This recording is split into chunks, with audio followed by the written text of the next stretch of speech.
আসসালামু আলাইকুম। আজকে আমরা কিভাবে একটি কামিজ জামা কাটিং করব সম্পূর্ণ ভিডিওটি না টেনে অবশ্যই দেখবেন। প্রথমে আমি আড়াই গজ কাপড় নিয়েছি। গজ কাপড় গজ কাপড়কে আমি সুন্দর করে মেলে নিছি। মেলে নিয়ে আমাদের এই ফুলটা হচ্ছে খাড়া ফুল। প্রথমে আমি কেচি দিয়ে সমান মাঝখান থেকে কাটিং করে নেব। আমি 2 পার্ট করে নিলাম যেহেতু আমাদের ফুলটা খাড়া। তারপরে আমি ফুল খাড়া রেখে 2 ভাঁজ করে নেব। আপনারা ভালো করে ভিডিওটি দেখবেন, না টেনে অবশ্যই ভিডিওটি দেখবেন, তাহলে সহজে বুঝতে পারবেন। সমান করে এভাবে আপনারা টেবিলে কাপড়টাকে সুন্দর করে বিছিয়ে নিতে হবে। আমি হাত দিয়ে সুন্দর করে বসায় নিলাম। এখন আমি নিচের থেকে প্রথমে লম্বার মাপটা নিব। প্রথমে চক দিয়ে নিচে সোজা করে একটা দাগ দিতে হবে। তারপরে আমরা নিচে যে সেলাইয়ের অংশ আছে 1 ইঞ্চি, 1 ইঞ্চিতে 2 সুতা বেশি, এটা আমি সেলাইয়ের জন্য নিতেছি এক্সট্রা বেশি কাপড়। এখন আমি সেলাইয়ের অংশ বাদ দিয়ে লম্বার জন্য মাপটা নিব। লম্বা হচ্ছে আমাদের 42 ইঞ্চি এবং সেলাইয়ের জন্য উপরে আধা ইঞ্চি বাড়তি নিতে হয়। তো টোটাল কাপড় আমি নিচ্ছি 42.5 ইঞ্চি। এখন আমি হাতার মোহরির জন্য 6 ইঞ্চি নিচে একটা দাগ দিলাম এবং কোমরের জন্য 12.5 ইঞ্চিতে একটা দাগ দিলাম এবং হিপের জন্য 8.5তে একটা দাগ দিলাম। এটা আমাদের কামিজের দাগগুলো। এখন আমি উপর থেকে সুন্দর করে দাগগুলো মিলিয়ে নিব। মোহরির মরার দাগটা মিলিয়ে নিলাম। এটা আমাদের কোমরের দাগ, এটা আমাদের হিপের মাপ।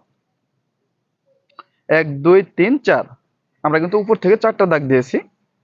এখন আমি গলার জন্য 5.5 এর থেকে 2 সুতা বেশি নেব, এটা আমাদের কলার দিয়ে জামা হবে এবং পুট নিতেছি 4 ইঞ্চি। এখন আমরা বডির মাপটা নিব। আমাদের বডি হচ্ছে 36, 4 ভাগের 1 ভাগ করলে হয় 9 ইঞ্চি। 9 ইঞ্চিতে একটা দাগ দিলাম।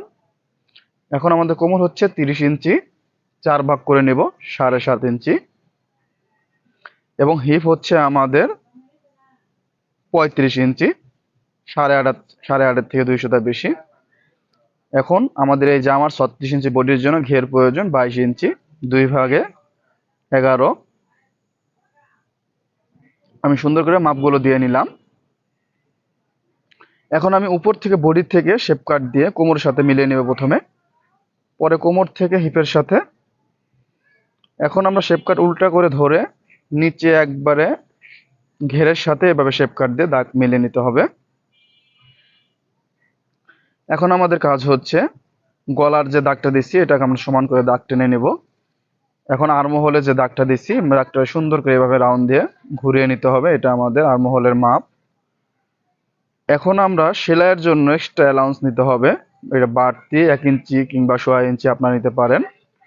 আপনাদের কাপড় অনুসারে আপনারা বাড়তি কাপড় রাখতে পারেন। যেহেতু কাপড় বেশি আছে আমি 1 ইঞ্চির উপরে কাপড় রেখেছি। এভাবে আপনারা শেপ কাট ধরে মিলিয়ে নেবেন। তারপরে আমরা বডিটা কাটিং করে নেব। আপনারা যারা নতুন তারা অবশ্যই ভিডিওটি দেখবেন। যদি আমাদের ভিডিওটি ভালো লাগে অবশ্যই আমাদের চ্যানেলটি সাবস্ক্রাইব করবেন। এখন আমি নিচ থেকে ফাড়ার মাপটা দিতেছি 19.5 ইঞ্চি। আমি 19.5 ইঞ্চি নিচে কাট বসিয়ে নিলাম। এখন আমাদের বডির পার্ট কাটিং করা শেষ। এখন আমি হাতা কাটিং করব, সম্পূর্ণ ভালো করে দেখবেন। ভালো করে দেখেন আমাদের ফুলটা কিন্তু খাড়া। প্রথমে আমি উপর থেকে একটা দাগ দেব সেলাইয়ের জন্য আধা ইঞ্চি। এখন আমরা লম্বার মাপটা নেব। হাতার লম্বা হচ্ছে 16 ইঞ্চি এবং আমাদের 16 ইঞ্চিতে একটা দাগ দিয়ে নিলাম। এখন আমি সেলাইয়ের অংশ নেব 1.5 ইঞ্চি, 1.5 ইঞ্চিতে একটা দাগ দিয়ে নিলাম। এখন আমাদের হাতের মোহরি হচ্ছে 9 ইঞ্চি, 4.5 এবং সেলাইয়ের জন্য 1 ইঞ্চি। এখন আমরা আর্মহোলের মাপটা কিভাবে পাবো? উপর থেকে আমরা 3 ইঞ্চিতে একটা দাগ দেব। 3 ইঞ্চিতে দাগ দিয়ে এভাবে সোজা করে দাগটা টেনে নিতে হবে। এখন আমাদের 36 ইঞ্চি বডির জন্য 7 ইঞ্চি নামালেই হবে, আমাদের 7 ইঞ্চি মোহরি হলেই যথেষ্ট। এখন আমি হাতের মোহরির সাথে এবং হাতার আর্মহোলের সাথে এভাবে দাগ মিলিয়ে নিব। তারপরে আমরা উপর থেকে শেপ দিয়ে নেব। এখন আমরা হাতা কাটিং করে নেব। আপনারা এইভাবে হাতা কাটিং করে নেবেন। প্রথমে কিন্তু আমি একটি হাতা কাটিং করেছি। এরপরে আমরা যেহেতু খারাপ ফুল, এই পার্টটাকে আরেকবার কাটিং করে নিব। আমি কাট বসাই নিতেছি, এটা আমাদের হাতার সেন্টার। এভাবে আমাদের এই যে বাড়তি অংশ কাপড়টার উপরে আমরা এই হাতাটা আবার কাটিং করে নিব। আমরা কিন্তু ভিডিওটি কাটিং এবং সেলাই সহ করব, কিন্তু কাটিং আগে দিতেছি, সেলাই নিয়ে পরের পর্ব আসব। আমাদের হাতা কাটিং করা শেষ। আমাদের ভিডিওটি অবশ্যই সাবস্ক্রাইব করবেন, না টেনে অবশ্যই দেখবেন। এখন আমি গলা কাটিং করে নিব, যেহেতু আমাদের গলাটা কলার দিয়ে হবে, ব্যান্ড কলার। প্রথমে আমি 8 ইঞ্চি পাশ করে একটা ফিউজিং কেটে নিয়েছি। এখন আমি নিচ থেকে ভালো করে দেখেন 5.5 এবং উপরেও 5.5, দুই ভাঁজে হয় 3.25 ইঞ্চি। এখন আমরা উপর থেকে এভাবে 7.25 ইঞ্চিতে একটা দাগ দিব। ভালো করে দেখেন এটা আমাদের গলার মাপ কিভাবে হবে, আমাদের মাথাটা ঢুকবে কিনা। এখন আমি পান গলা কাটিং করে নিব। এভাবে আপনারা পান গলা কাটিং করে নেবেন। আপনার পান গলা কিংবা আপনাদের পছন্দ মতো গলাটা কাটিং করে নিতে পারবেন। আমি কিন্তু পান গলা কাটিং করে নিতেছি। আপনারা এই ভিডিওটি একবার দেখলে দ্বিতীয়বার আপনাদের ভুল হবে না। আমার দেখেন পানগলা কাটিং করা হয়েছে।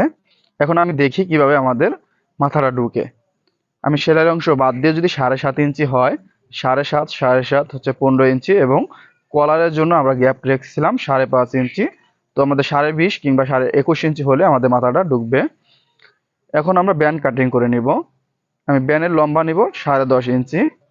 10.5 ইঞ্চি নিয়ে এভাবে রাউন্ড করে ঘুরিয়ে নিব।